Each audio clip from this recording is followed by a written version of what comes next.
Y ahora, como voy a referirme a varios textos de la Biblia, quiero que ustedes, que los niños también participen, busquen ahí en sus Biblias el pasaje. Vamos a ver las epístolas generales. Vamos a ver en este caso las epístolas de Pablo, las epístolas pastorales, que se les llama las pastorales, donde Pablo escribe a sus dos hijos en el ministerio, a Timoteo y a Tito, ¿verdad? Y vamos a sacar las 5 palabras fieles que presentan aquí la palabra del Señor, y aquí vamos a verlas en su orden aquí al frente.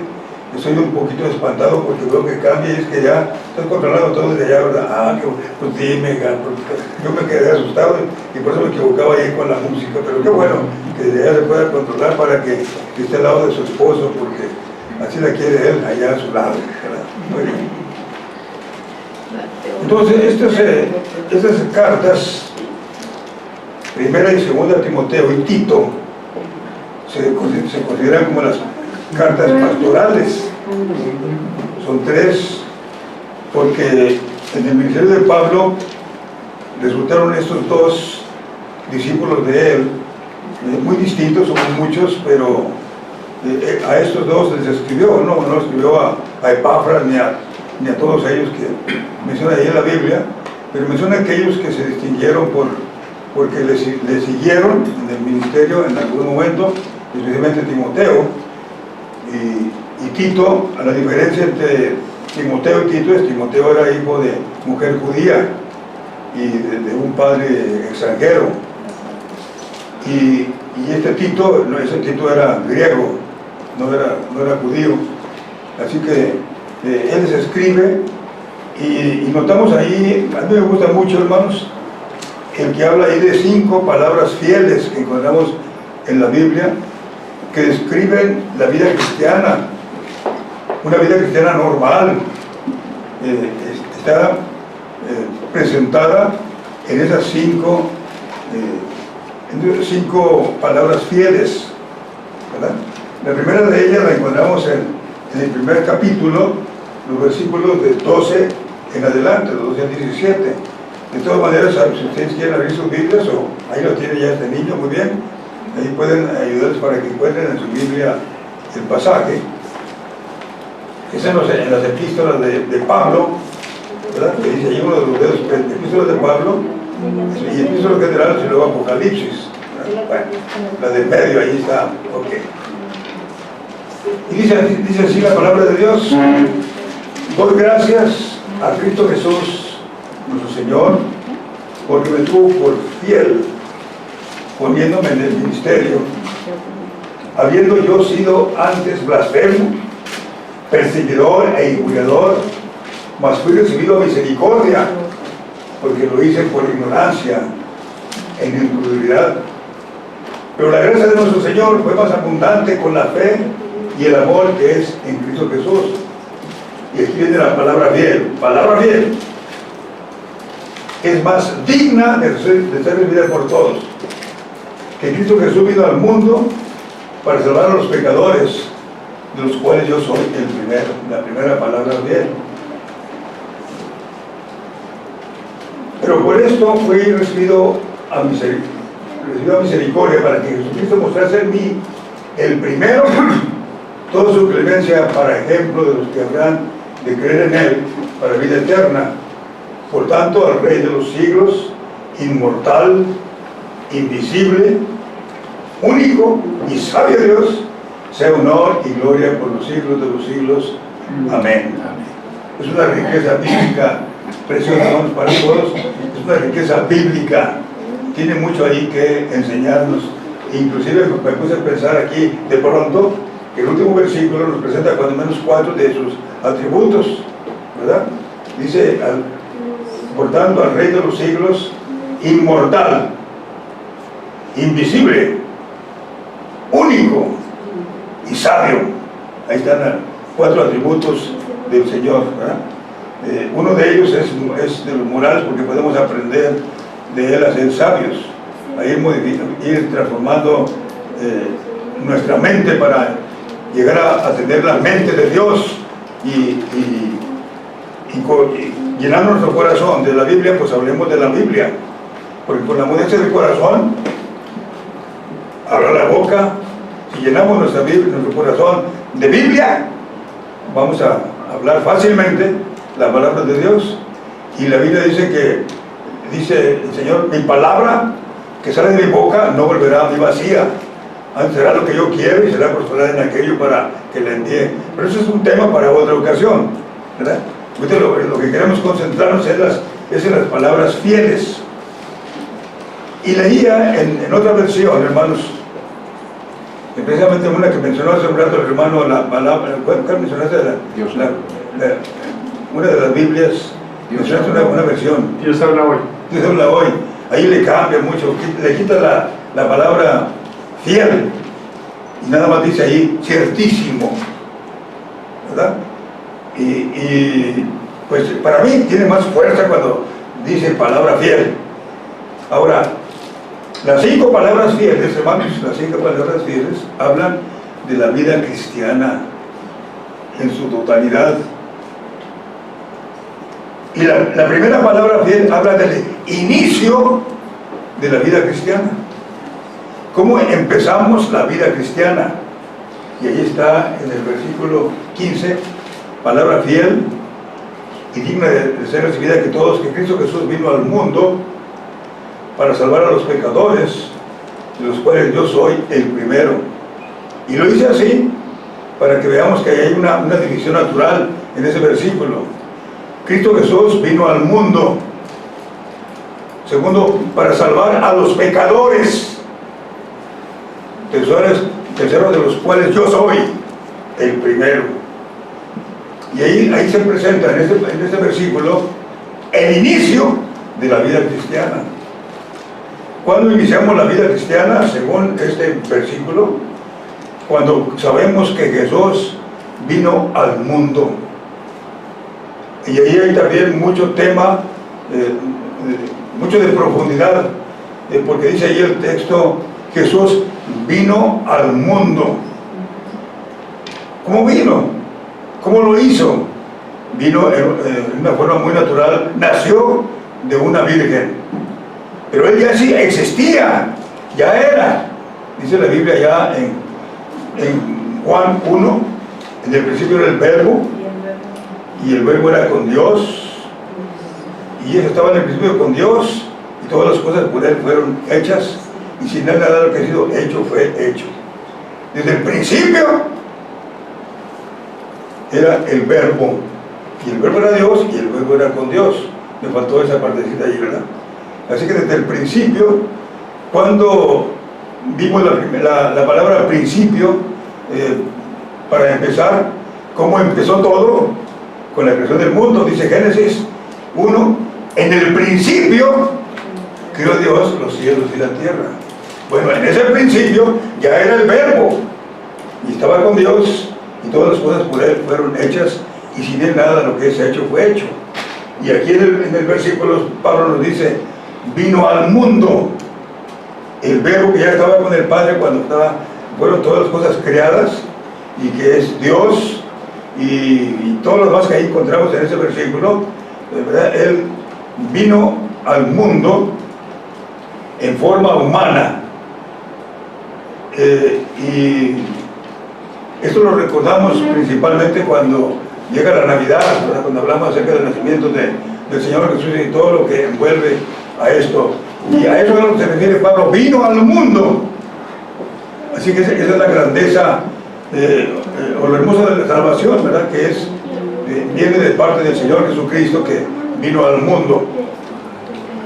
Pero la otra cosa que podemos encontrar ahí es lo admirable de esa salvación. Dice ahí el texto, palabra fiel y digna de ser recibida por todos. Me gusta mucho repetir el texto. ¿Saben ustedes por qué? Porque se imagina que me gusta repetir el texto, para que al salir de aquí ya lo sepamos de memoria. Y nadie se va a ir hasta que me diga ese versículo de memoria. Sea quien sea el pastor, sea quien sea, no se va hasta que me diga de memoria el versículo de 1 Corintios 1:15. Tampoco se vaya a poner ahorita a estarlo leyendo y repasando, no, escúchenme primero, ¿no? Ok. Entonces, dice ahí, palabra fiel y digna de ser recibida por todos, que Cristo Jesús vino al mundo. ¿Para qué? Bueno, dice ya el texto, para salvar a los pecadores. La obra del Señor Jesucristo se dedicó, se especializó en salvar a lo peor, a los pecadores, dice la palabra de Dios. Muchas veces el Señor Jesucristo fue criticado cuando Él, en la ocasión en que le llevaron a una mujer que había sido sorprendida en adulterio, dice ya el texto, la trajeron para ver si el Señor Jesús se relacionaba con esa pecadora. Y la acusaron de pecado. Ahorita mismo la encontramos en esto, esta mujer. Y Moisés dijo que apedreáramos a las tales. ¿Tú qué dices? Eso lo hicieron como una prueba para después acusarlo, ¿verdad? De que quería matar a las gentes, en fin. Yo no sé, hay mucho ahí que ver. Pero el Señor dijo, cualquiera de los que están aquí, que traen sendas piedronas, listo para apedrear a aquella mujer, cualquiera de los que esté aquí, que se crea sin pecado, tire la primera piedra. Y entonces todos, desde el más viejo hasta el más chiquito, empezaron a notar que eran pecadores y que no tenían derecho o no tenían parte para juzgarla y apedrearla, porque todos eran dignos de muerte. El alma que pecare, esa morirá. Así que el Señor dice, todos son pecadores. El que se crea sin pecado, ese tírele la primera piedra. Pues no hubo nadie que se la tirara, porque todos empezaron a ver sus fallas. Y cuando ella estaba sola aquella mujer, el Señor le dice, mujer, ¿dónde están los que te acusaban? ¿Ninguno te ha condenado? Luego, no, ninguno, Señor. Se fueron. Bueno, pues ni yo te condeno. Vete y no peques más, para que no te venga una cosa peor. Pero le llevaron eso para probar a Jesús. Y luego los pecadores, los publicanos, lo invitaban. Bueno, en el caso de Zaqueo. Zaqueo, que era un publicano ratero, aprovechaba el hecho de estar ahí cobrando los impuestos para sacar provecho para él, cobraba un poquito más caro. Él dijo, bueno, aquí viene Jesús, yo quiero verlo. Y buscó la manera de entrevistarlo, y como era chaparrito, pues era muy difícil que se metiera entre toda la gente que seguía a Jesús. Entonces se subió a un árbol sicómoro, porque pensaba que Jesús iba a pasar por ahí, y yo lo voy a ver de abajo, de arriba para abajo, así que lo voy a apreciar mucho mejor que toda esa gente que no puede verlo porque son muchos. Pero cuando sería sorpresa que el Señor le dijo, Zaqueo, date prisa, baja, porque es necesario que yo vaya a tu casa. ¿Cómo? ¿A la casa de un pecador? Bueno, pues el Señor fue allá con Zaqueo a su casa. Y los legalistas, que siempre andaban ahí viendo a ver en qué traba lo encontraban, pues fueron también. Y cuando vieron a Jesús que entró a la casa de aquel hombre pecador, dijeron a aquellas gentes, míralo, convive con los pecadores y con ellos come. Y a sus discípulos incluso les criticaban, ¿por qué tu maestro está aquí con un pecador?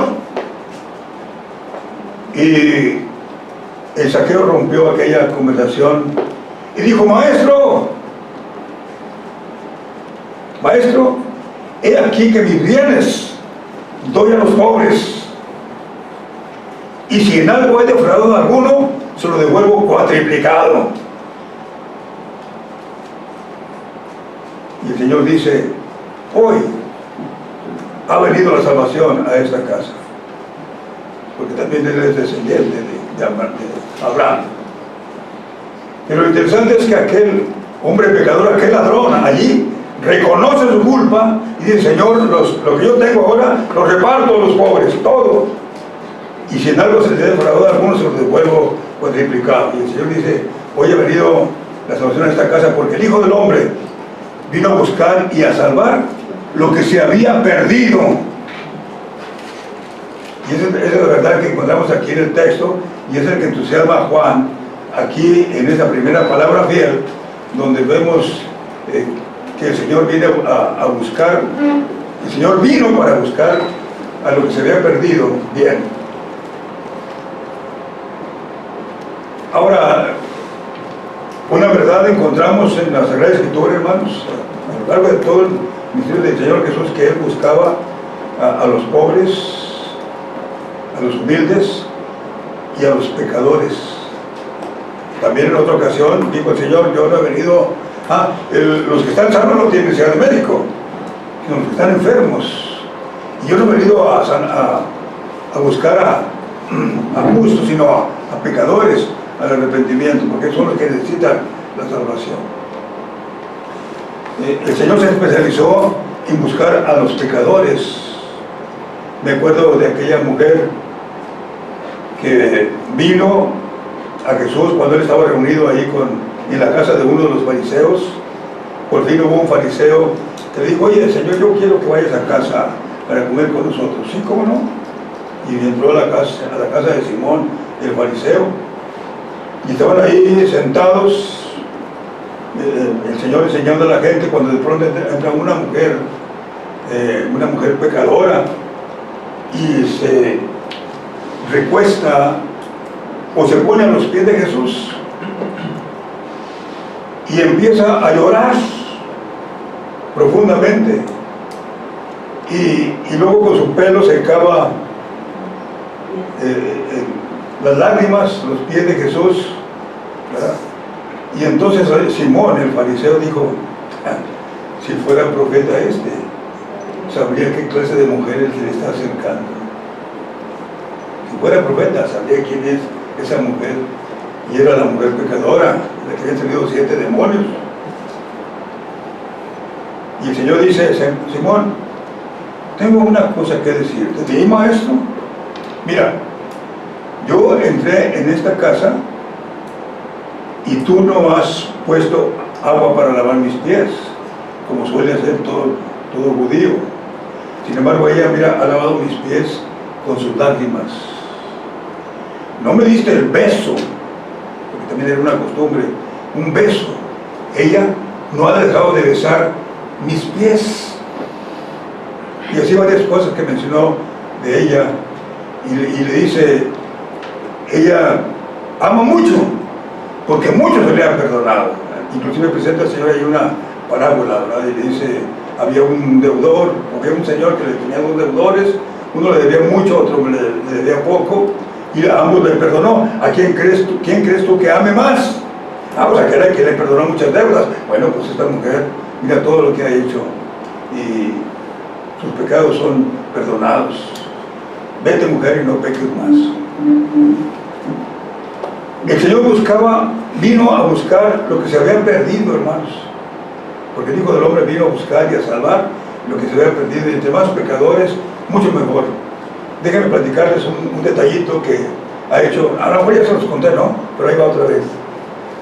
Hay una hermana ahí muy amable que me dijo: hermano, yo sé que usted tiene problemas para cortar sus uñas y lavar sus pies. Hágame el favor de permitirme el privilegio de lavarle sus pies y cortarle sus uñas. Ahí estaba su esposo a un lado también estudiando. Es una familia que me quiere mucho, todos ellos en la casa. Y él me lavó los pies, y cuando estaba secándomelos con la toalla le dije: no, hija, no, con la toalla no, con tus cabellos, hijita. Que fue como lo hizo aquella mujer, pero claro, lo hice nada más para que ella sonriera un poquito, ¿verdad? Y, en fin, me ha hecho ese favor, así que entiendo lo que hizo aquella mujer con el maestro, ¿verdad? Que fue a lavar sus pies. Entonces el Señor en cada uno de estos casos puntualizaba: el Hijo del Hombre vino a buscar y a salvar lo perdido, y entre más perdidos se sientan, mejor.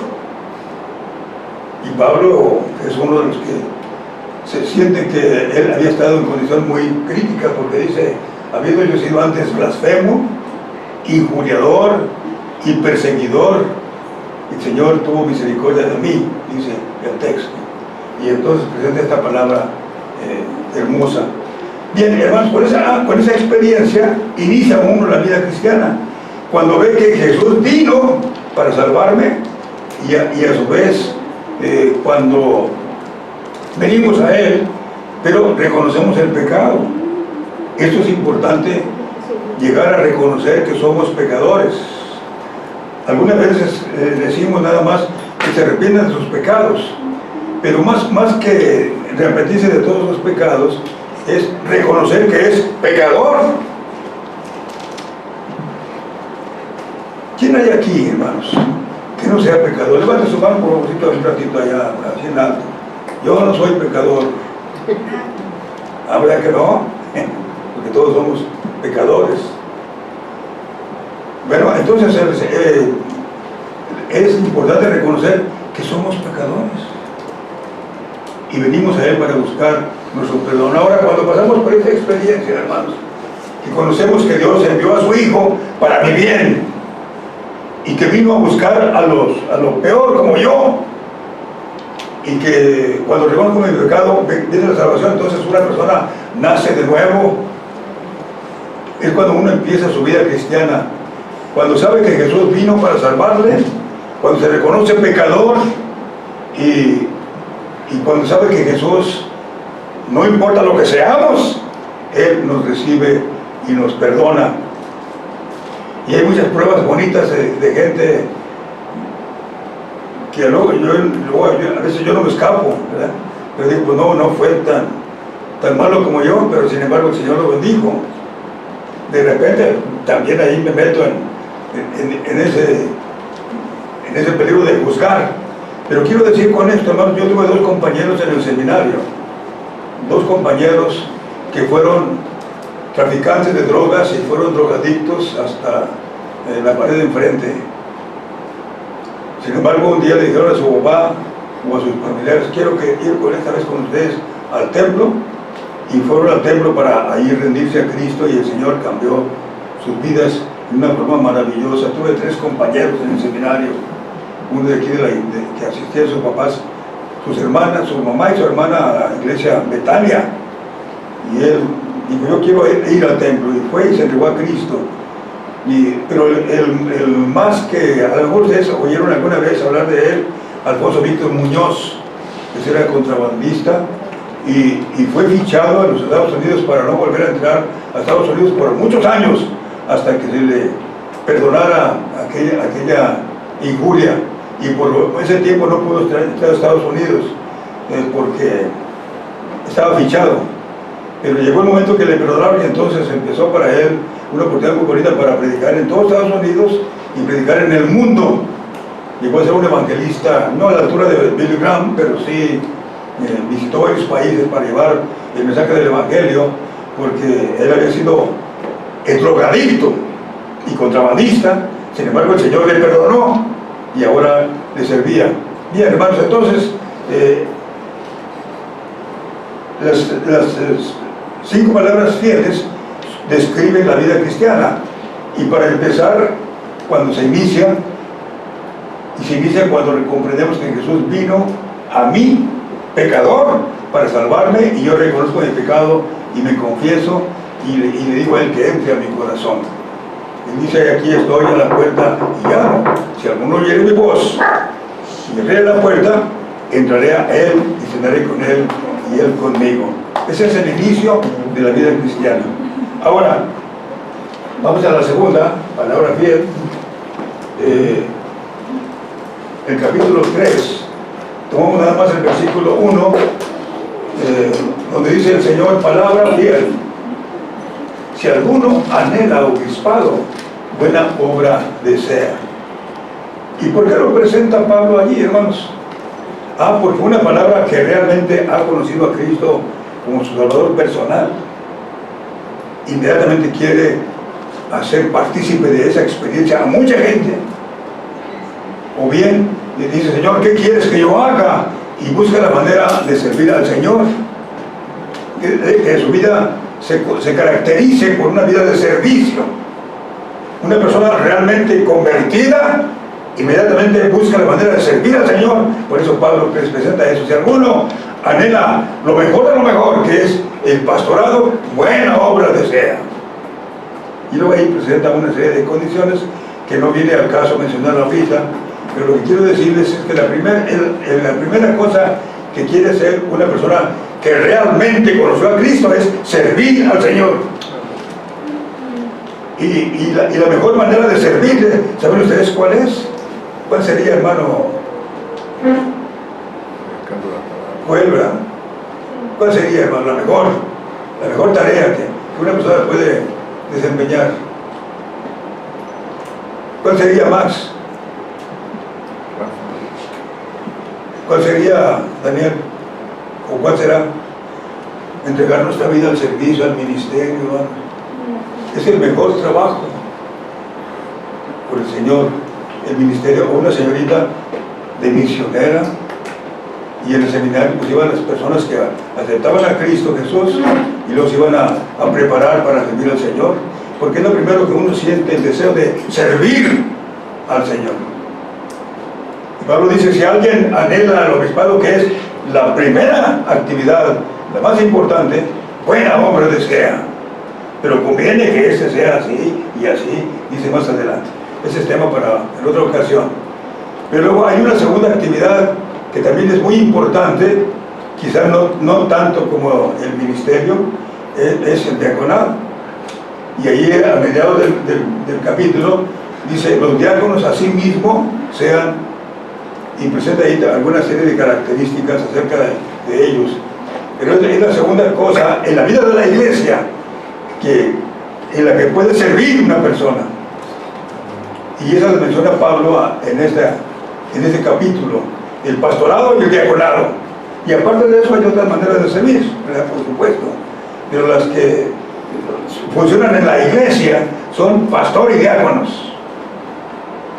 Y allí presenta eso, pues, y luego cuando habla de los diáconos, menciona ahí de pronto a la mujer. Algunos piensan que se refiere a diaconisas. No, de ninguna manera, se refiere a las esposas de los diáconos.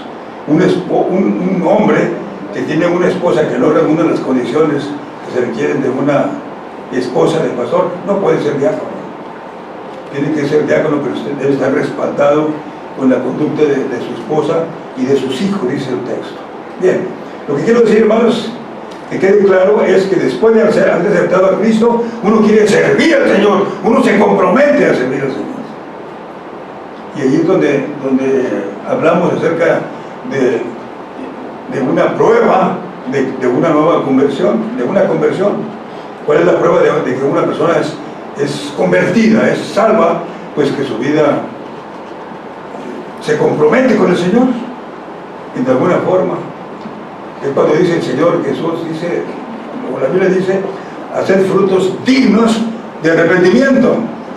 Y ese fruto digno de arrepentimiento es el servicio al Señor, es el compromiso con el Señor, que viene muy fácil, hermanos. Viene muy fácil y a veces nos desesperamos los pastores un poquito y necesitamos a duro y duro, 20 a las 10 y 20 a las 10 y 20 a las 10. Pero mientras el Señor no haya llegado al corazón como debe llegar, pues podemos decir, están diciéndole por años 20 a las 10, nunca se va a venir a las 10. Pero cuando Jesús es una realidad en su vida, se vendrá a las 9:30, porque tiene el deseo de servir al Maestro. Me expliqué, ¿verdad, hermano? Sí. El asunto es que la persona tenga una experiencia con Cristo y lo demás es lo de menos. Estoy admirado porque hay un grupo que solicitó, más o menos que trabaja así como nosotros, allá en Guadalupe, no, en San Nicolás, y le pidieron al pastor, o a los diáconos, o a la iglesia, que los reconocieran como misión y que luego los organizaran como iglesia. Nuestro sueño, ¿verdad? Ese que es otro caso. Y pude ver ahí el entusiasmo de aquellos hermanos. Se formaron, sirvieron ayer en un hotel, rentaron ayer un lugar en el hotel, 3 horas nada más, y era suyo todo el espacio, pero nada más por 3 horas, y ahí se reunían, pero dijeron, no, pues necesitamos una oficina, necesitamos otras cosas. Total, no les hago largo el cuento, hicieron lo que los hermanos de aquí de la gracia de Dios rentaron un lugar que era un taller, y ayer vi ese lugar, un espacio muy bonito, muy iluminado, en fin, también era ex taller y van a pagar ahí 20,000 pesos de renta mensual. Yo me levanté la ceja luego para acá porque dije 20,000 pesos, pues necesitan por lo menos 10 diezmadores o 20 diezmadores de a 1,000. Y eso no es nada. Acá, gracias a Dios, se paga 50,000 pesos mensuales por el lugar que ellos ocupan. Nosotros, quién sabe cuánto iremos a pagar cuando ya buscamos un lugar para reunir, un lugar más amplio, ¿verdad? Bueno, ok. Lo que quiero decirles, hermanos, es que cuando una persona realmente ha conocido a Cristo Jesús, responde.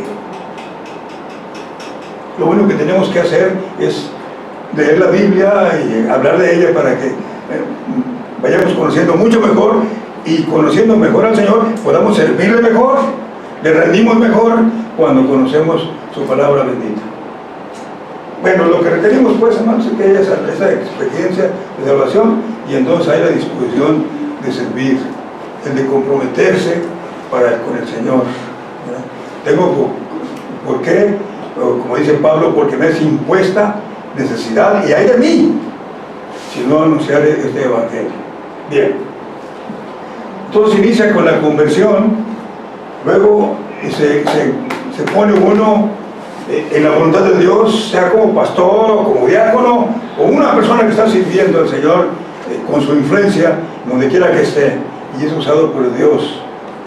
Y las otras tres, hermanos, tienen que ver con las características de la vida cristiana, como vamos a ver en el capítulo 4, versículos 8 al 10, que dice así: porque el ejercicio corporal para poco es provechoso, pero la piedad para todo aprovecha, pues tiene promesa de esta vida presente y de la venidera. Y ahí está, palabra fiel es esta, y digna de ser recibida por todos, que por esto aún trabajamos y sufrimos oprobios, porque esperamos en el Dios viviente, que es el Salvador de todos los hombres, mayormente de los que creen. Esa es la palabra fiel, hermanos, para aquellos que están dispuestos a servir al Señor, dice el texto. Y otra vez volvamos allí al versículo 10, que por palabra fiel es esta, y recibida por todos, que por eso mismo trabajamos. Por eso mismo trabajamos, porque buscamos qué hacer en la obra del Señor, e incluso en algunas ocasiones sufrimos oprobios, porque dice la Biblia allá en Filipenses que la persona que quiere vivir piamente va a padecer persecución, que se prepare, porque el diablo está enojado y le va a estar molestando cada rato, e inclusive le va a poner minas, que es lo que estamos estudiando ahora después del culto, minas para hacerlo inútil. Ya después veremos esas minas, poco a poquito, aunque le estamos dando tiempecito a cada una de ellas, que después el autor del libro las describe para llevar una forma más amplia y muy interesante, para que tú y yo podamos ver cómo podemos vencer cada una de esas minas que, como su nombre lo indica, minan nuestra vida espiritual, inutilizan nuestra vida espiritual. Esas minas, si no tenemos cuidado, y está el celo, el orgullo, la envidia, bueno, varias cosas que mencionamos ahí en el libro, por cierto. Bien, ahora pasamos a la otra que ponemos en segunda a Timoteo. Por tanto, todo lo soporto por amor a los escogidos. Y eso es interesante por lo que estamos viendo. Estamos hablando de qué, los escogidos, ¿verdad? De los electos, de los conocidos por el Señor desde la presencia de Dios. Leíamos ahorita ya en la primera de Pedro, dice muy bien, dice por tanto todo lo soporto. Y se cayó, por amor a los escogidos. No sabemos quiénes sean los escogidos, dice Pablo. No sabemos quiénes sean los predestinados, no sabemos, pero lo hacemos para que surjan de repente. ¿Cómo sabremos que son escogidos? Porque responden al Señor, porque lo aceptan como Salvador personal y luego lo quieren trabajar. Ahí ya vemos y decimos, este es uno de los escogidos. Mientras no hagan tal decisión, pues no sabemos si serán. Lo más seguro es que no sean. Pero dice Pablo, yo trabajo arduamente por amor a los escogidos, para que estos vengan a la salvación de sus almas. Y dice la palabra fiel es esta. Y ahí presenta una serie de 3 cosas muy bonitas. Si somos muertos con Él, también viviremos con Él. Si sufrimos, también reinaremos con Él. Si le negaremos, Él también nos negará. Y esas 3 cosas son bonitas como para considerarse, hermanos. Primero, la primera es una palabra de aliento. Dice, si somos muertos con Él, viviremos con Él. Estímulo, si sufrimos, reinaremos con Él. Y la otra es una advertencia, como si le pusiéramos ahí, aguas. Porque si le negáramos, ¿qué pasa? Él también nos negará. Cualquiera que se avergonzara de mí y de mis palabras en esta generación, yo también me avergonzaré delante de Él, dice el Señor Jesús, y delante de mi Padre que está en los cielos. Si le negáramos, Él también nos negará. Y hay otra partecita abajo, que no incluimos esta vez, pero es bueno que la tomemos en cuenta. Ustedes ven ahí sus Biblias. Dice, y si fuéramos infieles, ¿qué creen? Ya que no está ahí el pasaje. Si fuéramos infieles, ¿qué pasaría? Según el texto, ¿qué dice? Él permanece fiel. Porque no puede negarse a sí mismo. Y eso es muy bonito, esa parte es muy bonita, hermanos, ¿verdad? Porque así como va, hasta parece que también así resultaría la cuarta. ¿Me explico? Miren, otra vez, si somos muertos con Él, viviremos con Él.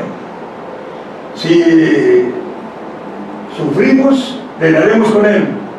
Si le negaremos, Él también nos negará. Y si fuéramos infieles, Él también va a ser infiel. No, cuidado.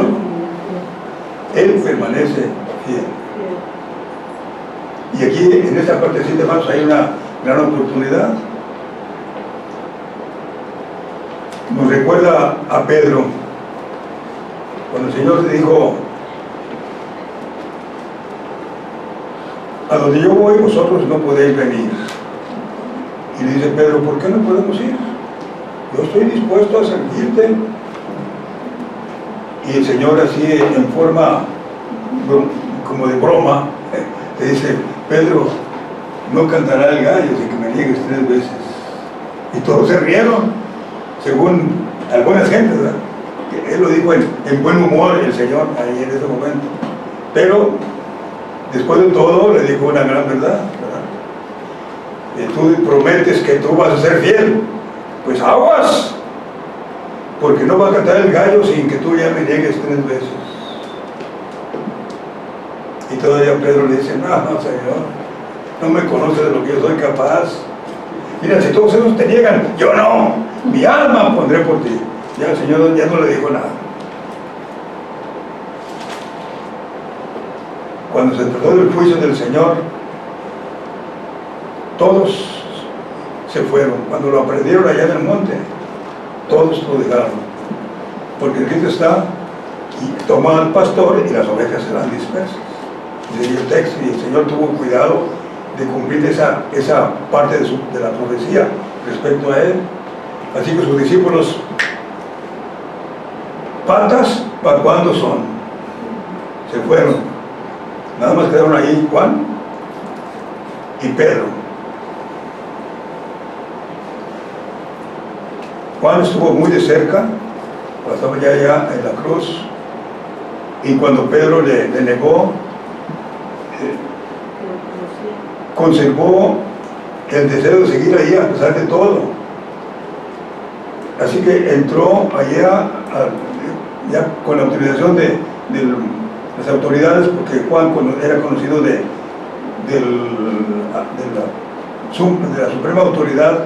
Le dieron la oportunidad de que pasara allá al juicio que iban a darse contra Jesús, y Pedro pues estaba ya medio espichadito, y entonces le dijo: oye, permite que también aquel entre. Sí, ¿qué pasa?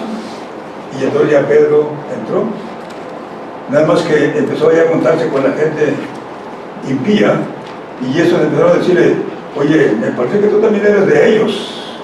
Y Pedro dijo: no, hombre, no sé ni lo que dices, no sé de qué me estás hablando. Pues yo también con ellos, yo nunca he estado con él. Y un tercero le dijo: pues tú habla, así como tú hablas, denota que estabas con él. Ah, sí, ah, sí. Entonces ahí le van unas 3, 4 maldiciones, y las soltó, las maldiciones, y entonces ya lo dejaron en paz. Pero tan pronto como soltó las maldiciones,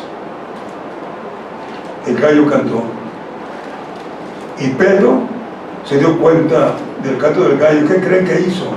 ¿Qué creen ustedes que hizo Pedro cuando el gallo cantó?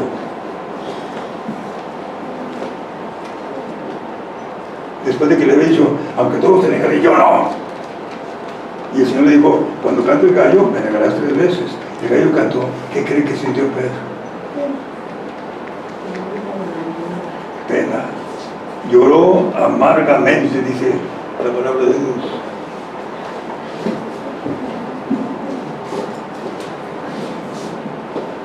Es decir, le pesó en su corazón haber fallado a su fidelidad al Señor Jesucristo. Total, vino la muerte del Señor Jesús, el velo del templo se rompió de alto a abajo, como consideramos hace un rato, y el Señor resucitó al tercer día. La primera en ver su resurrección, ¿quién fue? ¿Se acuerdan, hermana Yolanda, quién fue? La primera en darse cuenta de la resurrección del Señor. María Magdalena. Es la primera que vio al Señor resucitado. Porque 2 discípulos habían dado la noticia de que Jesús había resucitado, pero todos levantaron así los hombros. ¿De qué estarás hablando? Porque aunque Él les habló de que iba a sufrir, iba a ser resucitado, nunca le entendieron. Nunca admitieron que el Señor Jesús tuviera que morir, como lo hizo en favor nuestro. Así que cuando el Señor resucitó, pues todos dijeron: pues, ¿quién sabe qué será eso? Y cuando vino María Magdalena para decirles esto, Pedro y Juan salieron del grupo. Dijo: he visto al Señor, no está en el sepulcro. Bueno, todavía no les dice lo de Magdalena, pero dice: no, fui al sepulcro y no está su cuerpo. Y entonces Pedro y Juan se levantaron y corrieron para ir a la tumba a ver qué sucedía. Y cuando ellos estaban ahí en la tumba, llegó Juan más rápido porque era más joven, y se quedó ahí en la puerta, y Pedro venía jadeante y entró hasta donde había sido puesto el cuerpo del Señor Jesús, y vio, según lo damos en la Biblia, que sus dientes estaban ahí muy bien acomodaditos. Entonces creyó en lo que Jesús había sido resucitado, y fueron a reunirse allá con sus hermanos, con los demás apóstoles, que después de eso empezaban ya a reunirse para orar y para confortarse, porque habían perdido a Jesús, había muerto, y ahora qué pasaba. Pero ahí reunidos, mientras allá María Magdalena regresó para ver qué había pasado en el sepulcro, vio ahí a 2 personajes celestiales, y quienes le preguntaron: Señor, mujer, ¿a quién buscas? ¿Por qué buscas entre los muertos al que vive? Y entonces ella se volteó y vio a Jesús, no lo reconoció, y Jesús le dijo: ¿a quién buscas, mujer? Ella le responde: Señor, si tú te lo llevaste, dime dónde está, y yo lo llevaré. Y entonces el Señor le dice, María, y es cuando él se da cuenta de que es Jesús, y cae a sus pies, e incluso le dice, no me toques, porque aún no he subido a mi Padre, mas subo a mi Padre y a vuestro Padre, y a mi Dios, a vuestro Dios, pero tú, por propósito, ve allá con ellos y diles que allá los espero en Galilea, como yo se los dije. Y ella corrió para decirles a los discípulos que el Señor había resucitado, y dijeron, ¡estás loca! No es cierto, no es posible. Pero después ya se contó Pedro y Juan, y el Señor de pronto apareció en medio y les dice, paz a vosotros. Como me envió el Padre, así también yo os envío. Y sopló en ellos el Espíritu Santo, dice allá el Evangelio según San Juan, al finalizar el capítulo. Pero lo que quiero decirles, hermanos, es que en la última parte que no apareció aquí, que dice, si le negáramos, si fuéramos infieles, Él permanece fiel. Pedro fue infiel. ¿Qué hizo? ¿Se acuerdan qué hizo Pedro? ¿No se acuerdan? ¿Se los acabo de decir ahorita? Lo negó. En un momento tan crítico, él dijo, yo no lo conozco. Cantó el gallo y Pedro le empezó. Sin embargo, a la hora que Jesús aparece ahí con sus discípulos, se le acerca a Pedro y le dice, Pedro, ¿me amas más que estos? Sí, Señor, tú sabes que te amo, apacienta mis ovejas, en fin. Pero lo que quiero decir es que el Señor Jesucristo fue fiel hasta su muerte. Pedro fue infiel. Sin embargo, Jesús permaneció fiel porque buscó al que ya era suyo desde antes, que era su discípulo, para reintegrarlo a la obra de él. Apacienta mis ovejas, sírveme. Dice de otra manera, sírveme ayudando a mis ovejas. Y entonces Pedro se transformó en un siervo magnífico en las manos del Señor. Y el libro de los Hechos habla de los hechos de él ya restablecido y de Pablo convertido. Por eso se llama Hechos de los Apóstoles. ¿Por qué se llama Hechos de los Apóstoles? Porque habla del ministerio de esos dos apóstoles, Pedro y Pablo. Apréndanse eso, quisiera usted. Por eso le pedí a mi hermana ahora que me lo dejara aquí, porque quería que muchas de estas cosas oyeran y aprendieran de este pasaje, de estas palabras fieles. Bueno, ya voy a terminar ahora sí. Vamos a ver la última. A Tito. Acuérdense que la diferencia entre Timoteo y Tito es que Timoteo era hijo de mujer judía y tenía una abuelita también muy fiel, y por ellos le habían ayudado para conocer el mensaje, la fe que decidió en tu abuela Loida y en tu madre Eunice, y estoy diciendo que tú también, dice ahí el Señor. Bueno, tenía un padre que no era judío, pero Tito, ese de plano, era griego. Ok, entonces a Tito le dice, porque nosotros también éramos en otro tiempo insensatos, rebeldes, extraviados, esclavos de concupiscencias, de deleites diversos, viviendo en malicia y envidia, aborrecibles y aborreciéndonos unos a otros. Pero cuando se mostró la bondad de Dios, nuestro Salvador, y su amor para todos los hombres, no solo por las obras de justicia que nosotros hubiéramos hecho, sino por su misericordia, por el lavamiento de la regeneración y por la renovación del Espíritu Santo, el cual derramó en nosotros abundantemente por Jesucristo nuestro Salvador, para que, justificados por su gracia, viniésemos a ser herederos conforme a la esperanza de la vida eterna. Un mensaje preciosísimo, ¿verdad?, de lo que sucede en nuestro favor. Y luego presenta esta palabra, esta última palabra fiel. Dice, palabra fiel es esta, y en esas cosas quiero que insistas con firmeza, para que los que no creen a Dios procuren ocuparse en buenas obras. Estas cosas son buenas y útiles a los hombres. Y esa parte, hermanos, tiene que ver con las buenas obras. De esto platicamos aquí en clase, de las buenas obras, y vimos allá según Efesios, que no es por obras para que nadie se gloríe, sino que somos criados en Cristo Jesús para esas buenas obras, las cuales Dios preparó de antemano para que viviésemos en ellas.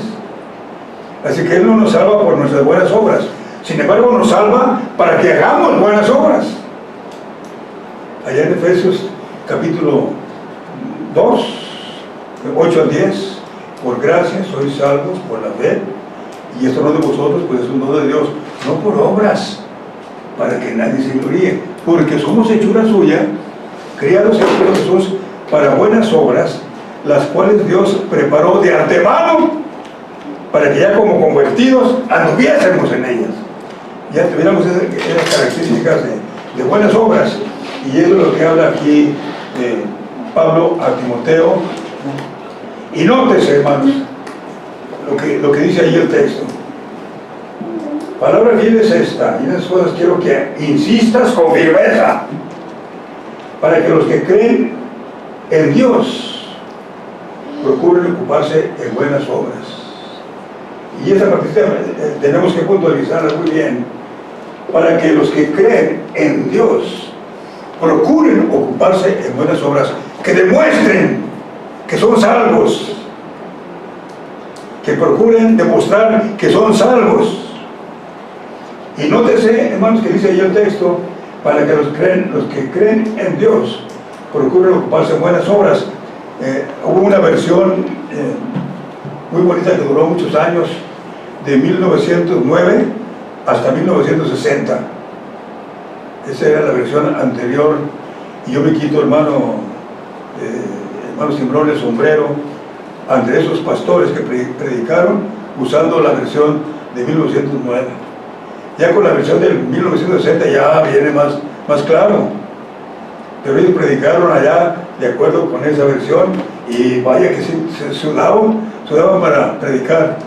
Ahora ya con la 60 tenemos una versión más clara desde el 60, que también se está haciendo, ya lleva 50 y casi 60 años de existir o más, ¿verdad? Bueno, pero en esa versión, hermano, la versión del 9 decía así: en esto quiero que Dios con firmeza, para que los que creen a Dios, los que creen a Dios, no es los que creen en Dios, sino los que creen a Dios, porque hay mucha diferencia, hermanos, entre creer en Dios y creer a Dios. Hay una diferencia enormísima.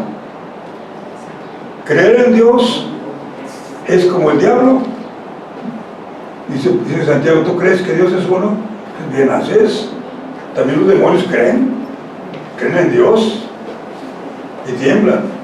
Es decir, creen que hay un Dios y tiemblan ante el juicio que les espera. En cambio, el que cree a Dios es una persona que le obedece, es una persona que está atenta a lo que el Señor dice. Creer en Dios es muy común entre mucha gente, pero creer a Dios no es tan común entre mucha gente. Me expliqué, hermanos. Y el Señor dice a Tito, palabra fiel, y en estas cosas quiero que insistas con firmeza, para que los que creen a Dios sean obedientes y procuren ocuparse en buenas obras, porque esas son buenas y útiles a los hombres.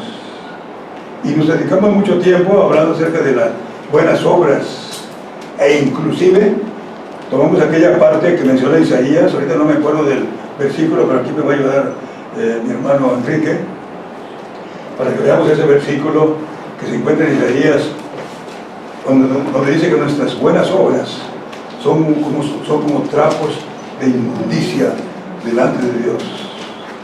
Las buenas obras sin Cristo son como trapos de inmundicia delante del Señor. Isaías 64:6.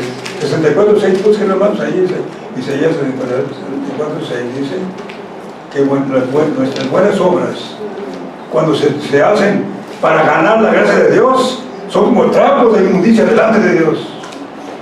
Así las ve el Señor, como trapos sucios. Pero cuando son buenas obras, porque ya Cristo está aquí en el corazón, son útiles a los hombres, son provechosas a mucha gente. Y Pablo le dice a Tito, noten ustedes allá en Tito, en los primeros versículos donde dice allí, dice: por esa causa te dejé allí en Creta, para que corrigieses lo que falta y pusieses ancianos en las villas, así como yo te ordené. Y menciona ahí acerca de las cualidades del siervo del Señor, pareciéndose un poquito a lo que encontramos en Timoteo, en su capítulo 3. ¿Verdad? Bueno, y entre otras cosas, ahí, yo te he puesto ahí para que corrijan lo que haga falta. Y en el capítulo 2 dice que el pastor debe mirar a los viejos como si fueran sus papás, a las mujeres de edad como si fueran sus mamás, a los más jóvenes como hermanos y a los niños como si fueran sus hijos. Dice así: para que los cuides, para que los eduques. Y termina casi cerrando con broche de oro con esta última palabra que quiero que lean junto conmigo, hermanos. Palabra fiel es esta, y en esas cosas quiero que insistas con firmeza, para que los que creen a Dios procuren ocuparse en buenas obras, las cuales son buenas y útiles a los hombres. Son dos versículos que yo quisiera que nos aprendiéramos hoy, el primerito y este. Si podemos aprender los demás, qué bueno, ¿verdad? Pero cuando menos estos dos. ¿El primero cuál fue? ¿Se acuerdan cómo dice el primero? Primera palabra fiel. Palabra fiel y digna de ser recibida por todos, que Cristo Jesús vino al mundo para salvar a los pecadores, de los cuales yo soy el primero. Y la quinta es: Palabra fiel es esta, después quiero que hicieras con firmeza para que los que creen en Dios procuren ocuparse en buenas obras, porque esas son cosas buenas y útiles a los hombres. El cristiano se distingue. El salvo se distingue, hermano. Y son en buenas obras o en actividades para la obra del Maestro. Dios quiere que ustedes y yo vivamos en cierta parte de la ciudad para distinguirnos de los demás vecinos. Que la gente diga: caray, esos, qué raros, los admiro, porque tienen lo que no tenemos todos los demás, sobre todo si vivimos allí en casas como donde vive mi hermano Enrique y el hermano y su esposa, ahí entre dos vecinitos, cómo dan guerra cada sábado en la noche, ¿verdad? Estamos ahí para distinguirnos, hermano, y para que la gente nos pregunte: oye, ¿por qué ustedes se portan así? Y ahí va el mensaje del Evangelio. Y dice el Señor Jesús, ya con eso termino, allá en Mateo capítulo 5: así alumbre vuestra luz delante de los hombres, para que vean vuestras obras buenas y glorifiquen a vuestro Padre que está en los cielos. Vivimos en donde vivimos porque el Señor quiere que brillemos, que sea una manera elocuente para que la gente conozca, tenga un mensaje del Señor Jesús y lo que el Señor puede hacer con él.